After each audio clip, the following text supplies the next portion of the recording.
So I got this, just got this new toy. This is a shredder mold. Excited to try it out to save some time when I'm cooking. And I needed stuffed vegetable to be shredded. Seems to be working fairly well. I saw the demonstration at the farm show, the Christmas farm show Christmas show this past week, and the demonstrator was selling platinum material, pots and pans, and one of the items he showed was the, this gadget. And I looked up, he didn't say how much it was during his demonstration, but I looked it up on the company website and it was like $600. And you know, me, I don't like to pay too much for anything, so I did my Google research. After about 45 minutes, I found this same thing with the,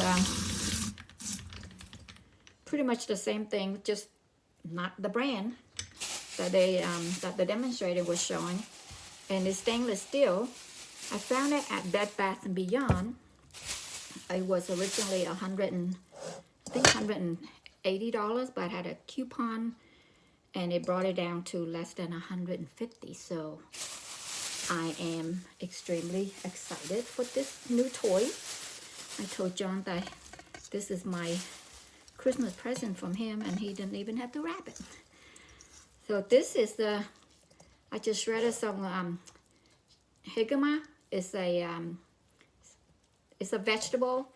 We use it in egg roll, part of the egg roll stuffing that I'm going to make. So look how nicely fine it's shredded. Now I don't have to shred it by hand. All right, next I'm gonna do the carrots. Stay tuned.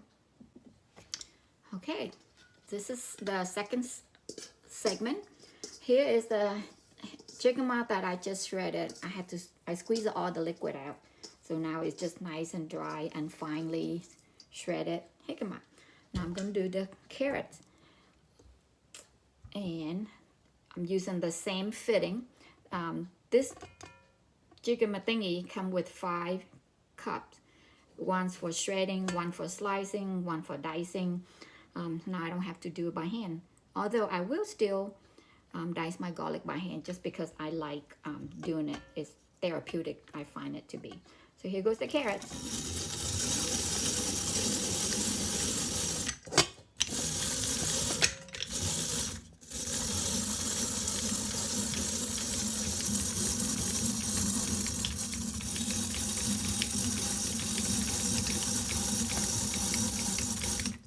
And the nice thing about it is that the inside of this comb, you don't have to worry about getting cut. The way they made it, just so that you can use your hand in here to scrape out all the shredded pieces without fear of cutting yourself. So with this new toy, I can start using the mandolin that I almost sliced off my fingertip the first time I used it. So that would be probably going to be going to Goodwill, the mandolin piece. And what's so nice about this is that when the vegetable get down to the nub, I can use this plastic handle and press the food down, and it'll grind it all up to the end. And I don't have to worry about using my finger. Fly away carrots. Okay, so now I have nicely shredded carrots, and I'm going to also squeeze out the liquid to get the juice out of all the carrots, because when I make the stuffing for the egg roll, I need for it to be nice and dry, so that the filling doesn't have any liquid in it. So this is the second segment, which I just did the carrots. Stay tuned for the next one. Okay, so this is the third segment of the egg roll cooking class. I just diced some onion and added into my bowl.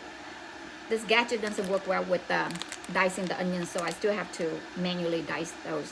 So I'm sure there are other things I still have to need to do it manually, but as far as the carrots and other vegetables, it's a nice gadget to have. So the next item I'm adding into the mix is the vermicelli rice noodle, which I'm currently soaking in hot water. See? Yep. Oop, I'm making a mess here. Hot water spilling all over the counter. The vermicelli rice noodle they come in a pack, a dry pack like this. I only use one pack for 2 pounds of ground pork that is going into the egg roll. And also I have to say this quietly because John doesn't like egg roll, and I mean he loves egg roll, but he doesn't like mushroom. And I never told him that I put mushroom in the egg roll. He doesn't know any difference, and he loves the egg roll, so I'm never going to disclose that to him. But it's the dry mushroom, the Chinese mushroom, and it also gets soaked in the water and diced up. And this is what it is. It's just black fungus, which that's what John always called the mushroom fungus. But that's what's happening here. I'm just boil the water and then just soak the mushroom and the rice noodle, the vermicelli rice noodle, until it gets softened. Welcome back. This is the 4th session, and I had the mushroom and the noodles nice and soft, so now I'm going to dice them. I already squeezed all the excess liquid out of them, so that should be fine. Once I have them diced up, then it should be good to add to the other mixture. So right now I'm just going to dice them up, and again I use 1 pack of the cellophane rice noodles and about a handful of mushroom. I don't really measure when I cook, so hopefully if you're following this, please forgive me for the non-measuring process that I do. Okay, so now I'm gonna dice up the noodles and the mushroom all together. Hopefully the camera won't fall over. It just did, so I had to delete whatever I just was recording. Like I said, I'm gonna dice this to as fine as possible because we don't want any long string noodles or mushroom when I start rolling the egg rolls.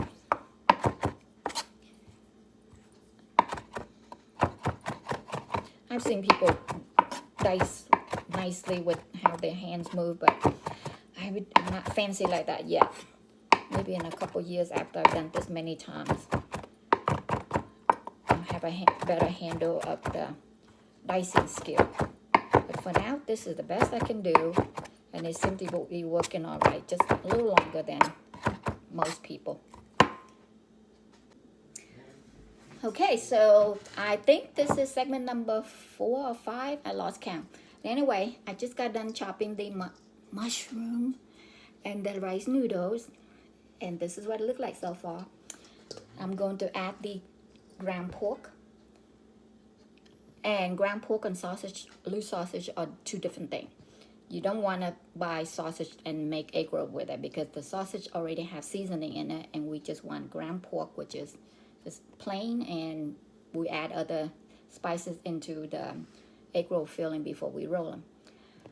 Like I said, I'm going to add the ground pork, which is where? Oh, in the fridge. Duh. So this morning I went to Schwan's Market and purchased 2 pounds of ground pork. That is about the only place I would buy meat, unless I buy them from the local butcher from a farm. It can be pretty pricey, and I don't exactly know where the stuff comes from when I buy it at the regular grocery store. Ground pork, it's go right in. That is 2 pounds. And again, I don't measure. I usually 2 pounds of ground pork would roll about 50 egg rolls. And as far as the carrots and the jicama and the rice noodle and the mushroom, I just eyeball them. All right, this is I forget which segment this is. It could be 5 or 6. Anyhow, I have the pork and the shredded carrots, the jicama, and what else did I put in it? Oh, the rice noodle and the mushroom. Now I'm going to add, again, I don't measure much of anything, but and I combine 2 recipes that I found on the internet to make the Vietnamese egg roll. So it's called for chicken bouillon. I don't like to use the cube. I like to use the better than bouillon, and it's a bouillon, pretty much a paste, and I'm putting about a tablespoon of it in here. We're going to add a little bit of salt, pepper, and sugar, just a dash of each. And then I'm also putting in the sweet soy sauce. These you can buy at the Vietnamese grocery store in Harrisburg. So we're gonna put that in here. And then one of my favorite is the oyster sauce. About a tablespoon of the oyster sauce going here. And then I'm going to mix all those together. I don't like to feel the meat against my skin, so hence the gloves. That's why I don't make meatloaf for John. He loves meatloaf. When his mom was alive, she would send a loaf up for him whenever she makes meatloaf. Now my friend Pam send meatloaf here when she makes them, because she know he likes them, and I don't make them because it grosses me out to mix the meat together with the ham. But since I know I love the egg roll, the Vietnamese egg roll, and I will make it, but here the gloves. So we're just gonna mix it together, and then we're gonna start to roll. So the next segment is the rolling. Hi, welcome back. This is the last phase of the egg roll making. We're gonna start rolling them, and this is the spring roll wrapper that I'm going to use, and it's come in a pack of 25, which I mean they have other multiple also, but I buy the pack of 25. It's the spring home spring roll wrapper. So I have my fillings all mixed up, and then I have the sealer for the egg roll. Once I wrap them, then I will use this to seal, and it's just a flour and water paste I made. So here we go. I laid the sheet kind of diagonal and just put it like a large spoonful. And when I'm rolling, I don't mind touching the meat a little bit. It's just the mixing that have to go in between my finger that grosses me out. So I don't need to use gloves to roll the egg roll. So I'm making a log about yay big. Put them in here's, if you can see, the corner of one of the side, and I just make a log, and then just roll the bottom over. Roll it over a little bit, then fold the right side and fold the left side, and it looked like almost like an envelope flap. I don't know if you can see them well enough, but and then I just, as I roll them, I try to keep it tucked tight so that you don't have any gap. If you do have the gap, then the oil get inside and it'll burn. And here I get a little flap left over. I just use a little paste.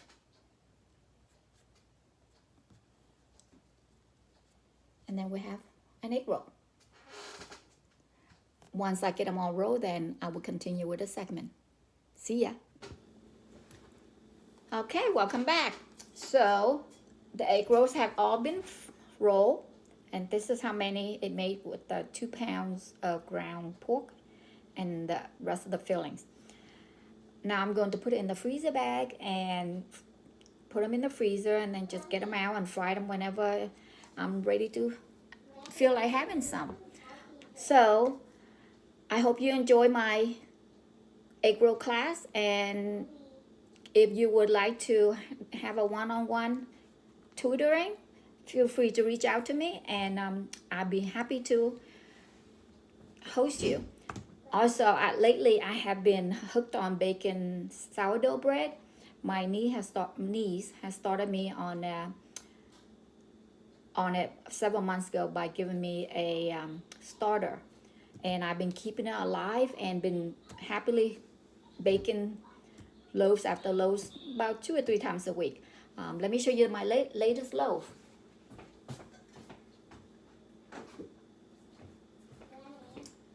This is the loaf that I just baked last night.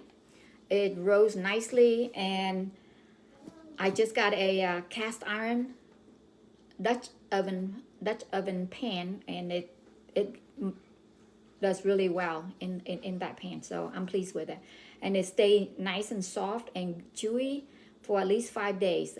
Previously, my other loaves by the third day was hard. So I'm really excited to keep this going.